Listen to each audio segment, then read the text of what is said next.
The difference between being a rehabber and being a real estate developer is the difference between making a couple bucks here and there and having a guaranteed income for life. In this video, I want to show you one thing that you absolutely need to know about how to deal with an architect, whether your next project is a weekend project, maybe a new bathroom or updating a kitchen, or a multi-level new construction commercial real estate development project.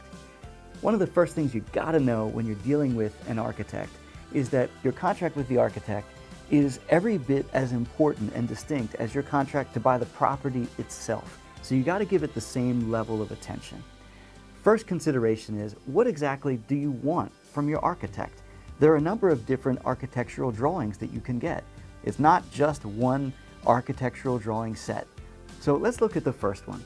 The first type of architectural drawing are called existing conditions drawings, and that's nothing more than a drawing of what is existing at the property, such as where the walls are and what the measurements are. I believe that existing conditions drawings should come along with the next set of drawings for no extra cost. The next set of drawings are called schematic drawings. These are drawings where the architect is dreaming, and it's an idea of what the final project will be like.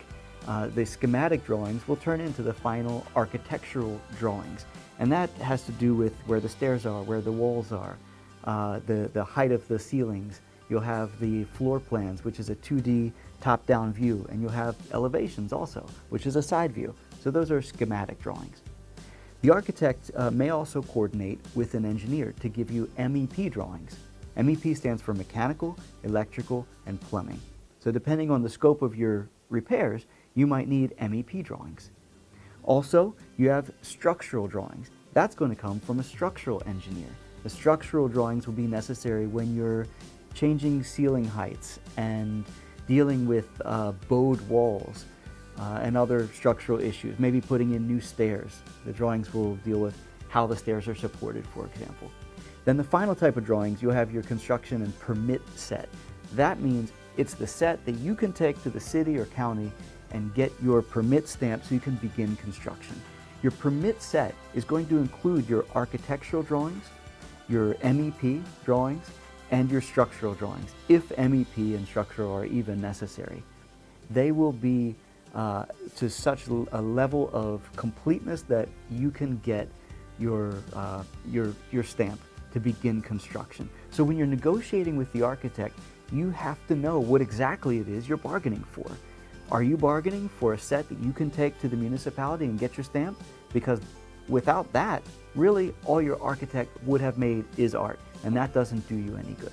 So in your contract, be sure to say that for X amount of dollars, the architect is going to deliver a permit set of drawings. Whether the MEP and structural are going to be part of that through the architect or separate, that's up to you to decide, but now you'll know, so it's not a surprise. And when things are planned, you're going to save money. Another thing to consider, of course, is the bottom line. What is the total price? Is it a flat fee, or are there some contingencies like mileage from the architect driving to your site? Photography costs, believe it or not, that digital film that they use these days, they try to charge for.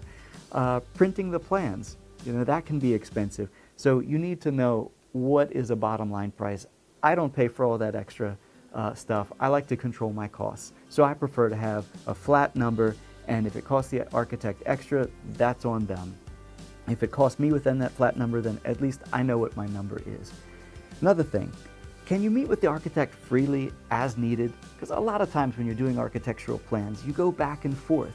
You might have an idea, the architect has an idea, things are getting tweaked and changed, and that can just kill you on change orders and extra costs when it's fully expected up front that that's the process. So instead of settling for those extra costs, again, negotiate a flat fee. The architect understands what this process is, so there's no reason it should be unexpected. Now here's another one. Who will own the final drawings? Would you believe in the standard architect's contract, the architect owns the final drawings? What that means is, if you go to use those drawings for another project, for marketing purposes, leasing purposes, resale, you could potentially owe the architect more money. I had one case where the architect did the drawings, and right before I got my permit set, the architect wanted me to release him from all liability. And I said, well, that wasn't our agreement. Fortunately, in my agreement, I negotiated that I owned the drawings.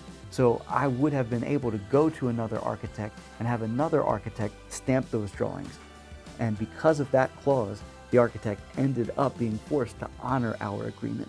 So very important thing to negotiate in your contract with your architect. Another important point, when are the drawings final? Is it when the architect has done round 1 or 2 or 3 or 4? Is it when they're just tired? Or is it when you're satisfied? I would recommend in your contract with your architect that the drawings are finished when you're satisfied in your sole and absolute discretion. If you want, you could put in your reasonable discretion. But keep in mind, this is your project, you need to be happy, as long as you're not going back and changing things over and over and really abusing the architect. I think this is a totally reasonable thing to ask for. A couple other points to protect you when you're negotiating your contract with your architect. Always in a new relationship, make sure to get a couple of references. I'd say 2 or 3 or 4. Call those references. Ask what the price was. Ask what the project entailed. And maybe the architect says, oh, it was a $50,000 project. Ask that reference about the $70,000 project. You'll find out real quickly whether this is an actual reference or whether you're talking with their cousin if there's any discrepancy on the price. If possible, visit the architect's existing project and ask the right questions like, did anything go wrong and how were those errors or those challenges overcome? That's going to help, again, protect you. Last thing, how is payment going to be handled? The last thing you want to do is pay money and then receive less than you expected. Whether it's an architect or a contractor, I always like to pay upon completion. At the least, I would say pay upon completion of phases.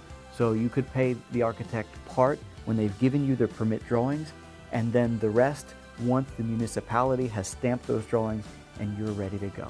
So there you have it, a few tips about how to deal with an architect so you can take your real estate investing business to the next level and have a guaranteed income for life.